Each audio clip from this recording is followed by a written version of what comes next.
Muy buenos días, mis queridos hermanos y amigos que nos están viendo por Instagram y por YouTube.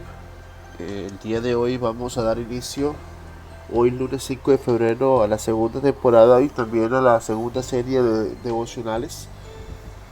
Y el día de hoy vamos a estar estudiando el Salmo 51, un salmo bastante interesante porque el contexto de esta canción, porque los salmos son canciones, es justamente el después, ese momento después que vino, cuando el profeta Natán habló con David. Recordemos que David fue rey de Jerusalén, de Israel, el pueblo de Israel, antes que se dividiera. Y el rey David, con alevosía, con descaro, con bastante sinvergüenzura, como decimos aquí en la costa, cometió el terrible pecado de robar la mujer de su prójimo. Y su prójimo en este caso era uno de sus soldados. Y no solamente con robarle a su mujer, a violarla, porque realmente la violó, no podemos decir otra cosa. El man llegó, la vio, le gustó y le dijo, venga, acuéstese conmigo. En ese tiempo ella no podía decir absolutamente nada en contra de él, por lo tanto ella se dio. Así que en nuestros términos, en nuestra época, eso sería una violación. No solamente con violarla, el hombre no se conformó con eso, sino que al saber que ella estaba embarazada, porque ella le dijo, ella estoy embarazada, el rey David intentó por todos los medios engañar al esposo de Betsabé, así se llamaba esta señora, para que se acostara con ella. Pero el hombre, en su integridad, al ser soldado y al estar en batalla, y al ver que sus compañeros estaban en guerra y que él estaba aquí con su mujer disfrutando de la vida, el tipo dijo, hombre, no, yo no voy a hacer eso, no me voy a acostar con ella. Es más, el tipo hasta durmió fuera de su casa, haciendo guardia, porque el man dijo, o sea, si mi gente está allá peleando, pues yo tengo que estar con mi people allá también con ellos. Y el rey David, al ver que el tipo no cedía, después de varios intentos, el hombre dijo, no sabes qué pena me da, pero como decimos coloquialmente aquí y terriblemente también en la costa, tiren la cabeza y tiró al río. Y básicamente eso fue lo que hizo David con él. David llegó y lo puso al frente, mandó que lo colocaran al frente de la batalla donde arreciaba más, y lo mataron, obviamente estaba en el frente, fue uno de los primeros muertos. Confirmaron su muerte y el tipo le dijo a Betsabé, ahora sí usted es una de mis concubinas, venga para acá. De hecho, el rey David se casó con Betsabé, aunque no fue la única esposa de él, obviamente, porque en esa época había poligamia. Cuando todas estas cosas pasaron, el rey David recibió la visita de Natán, el profeta. Y Natán fue muy claro con el rey David al decirle que había pecado delante de Dios, al decirle que él se había equivocado, que había hecho algo terrible y que iban a haber consecuencias a raíz y como resultado de ese pecado. Este salmo es una canción que David justamente escribe después de eso. Y es interesante porque el rey David en este salmo describe justamente el cómo se sentía él frente a toda esta situación y frente a todo esto que había pasado. El tema del devocional del día de hoy es: solo Dios puede restaurar a sus hijos del pecado.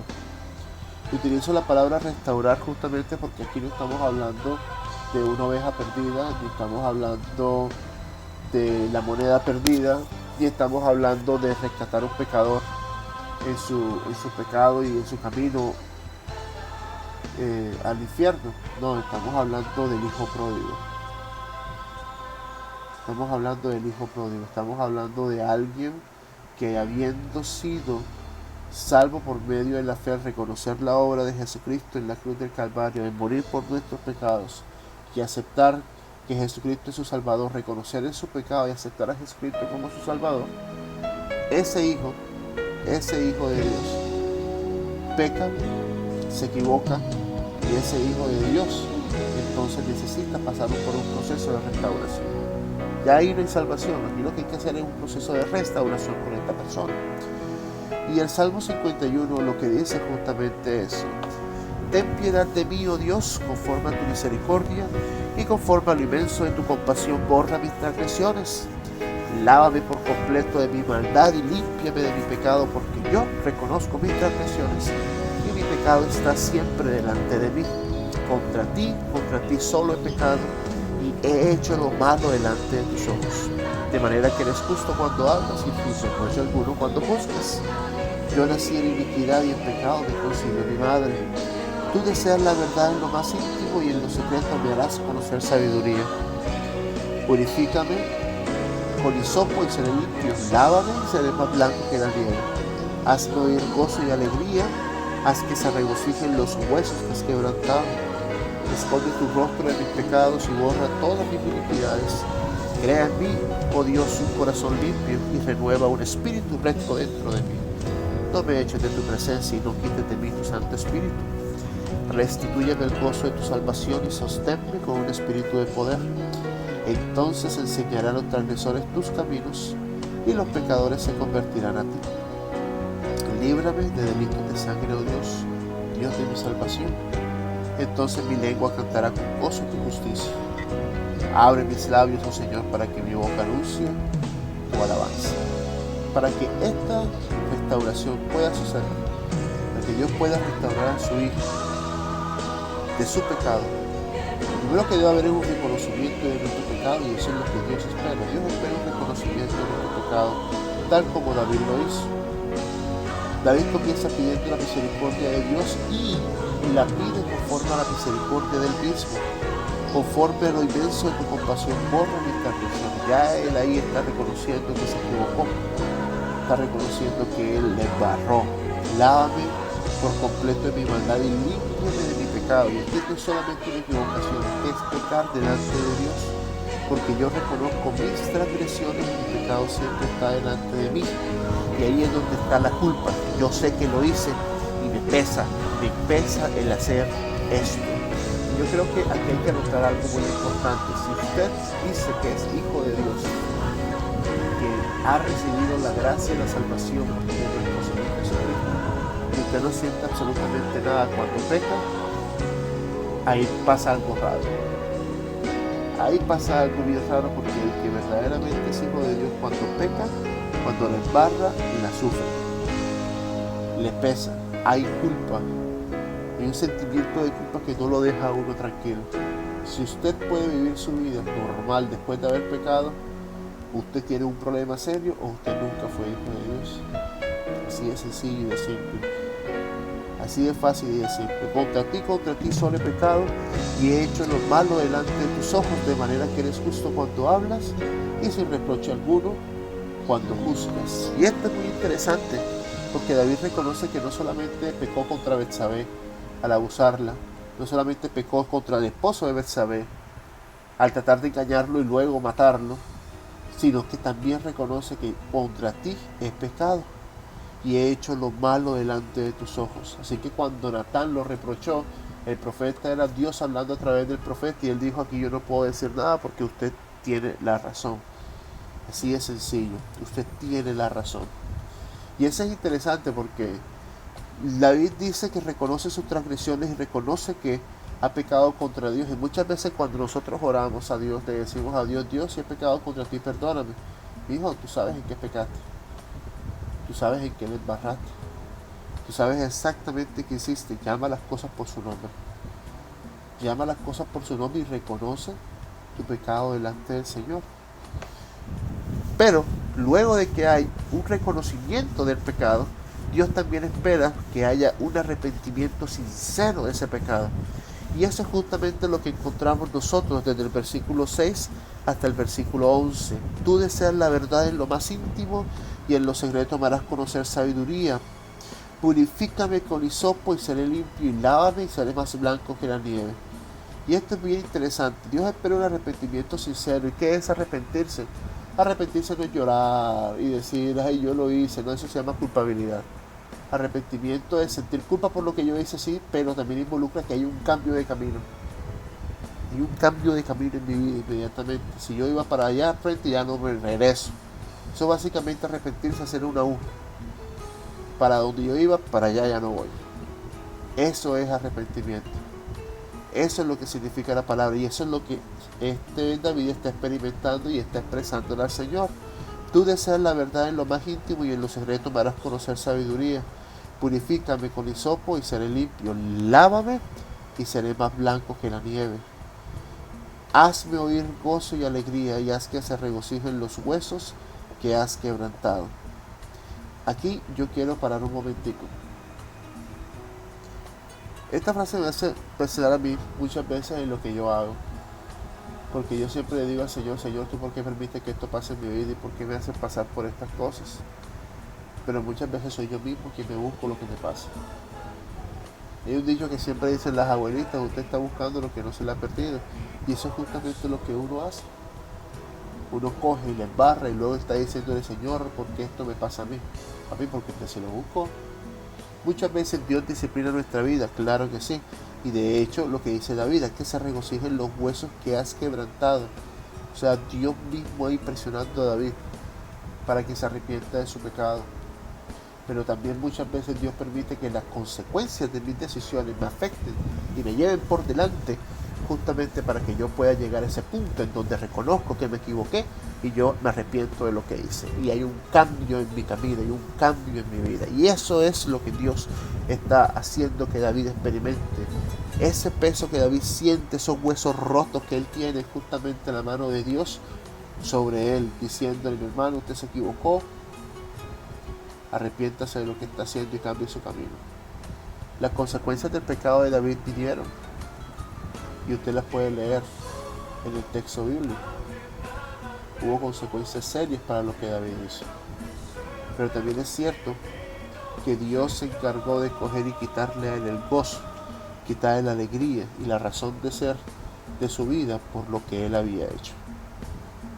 Crea en mí, oh Dios, un corazón limpio y renueva un espíritu recto dentro de mí.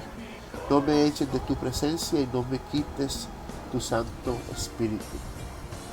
Solo para notar, en el Antiguo Testamento la relación del Espíritu Santo con los hijos de Dios era muy diferente a la que existe ahora.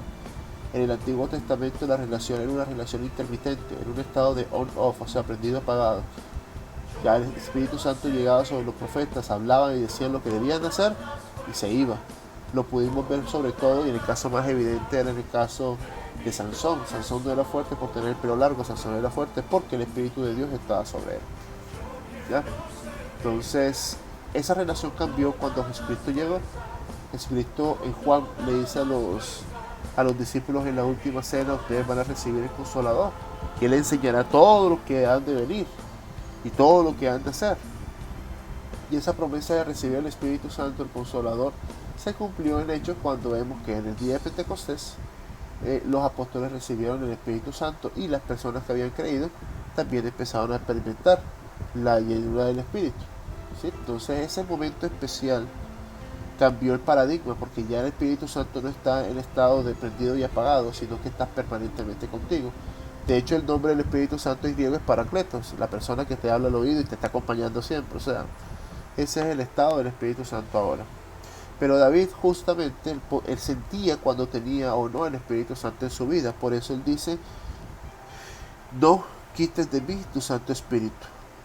Dios espera que haya un reconocimiento de nuestro pecado, pero también espera que haya un arrepentimiento sincero. David pide que limpie su pecado, pide que lo purifique, pide que lo lave, pide que por favor vuelva a experimentar la alegría, pero también pide que haya un corazón limpio y que haya un espíritu recto dentro de él. Cuando David pide eso delante de Dios, orando en este salmo, lo que está diciendo es, cambia mi vida. ¿Sí? Lo primero que le dijo fue, perdona mi vida. Lo segundo que le dijo fue, cambia mi vida. Pero ahora lo que vamos a ver es que Dios espera que haya un corazón dispuesto.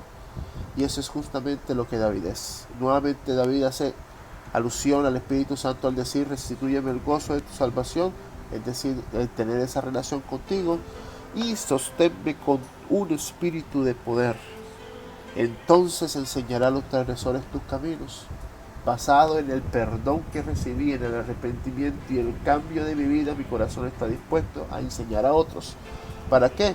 Para que los pecadores se conviertan a ti. ¿Para qué? Para que mi lengua cante con gozo tu justicia. ¿Para qué? Para que mis labios anuncien tu alabanza. Perdona mi vida, restaura mi vida. Y lo último que le pide David es justamente, usa mi vida. Usa mi vida, lo que yo soy. Y es que Dios espera que haya un corazón dispuesto. La razón de ser nuestra como hijos de Dios es honrar a Dios en donde Dios nos ponga. Y no necesitas ser pastor, misionero o salmista para tú poder honrar a Dios. Yo soy hijo de Dios y le honro desde mi cargo como profesor de inglés. Y eso a mí me pone a reflexionar porque muchas veces yo no me comporto ni hago lo de un hijo de Dios cuando soy profesor de inglés. Es más, cuando ejerzo mi labor estoy honrando a Dios, dando el todo de mí y haciendo lo mejor que puedo. Esto es importante de meditar, es importante, supremamente importante de meditar y de pensar. Estoy siendo yo todo lo que puedo ser como hijo de Dios, en donde Dios me colocó. Y esa es la razón de ser nuestra como hijos suyos.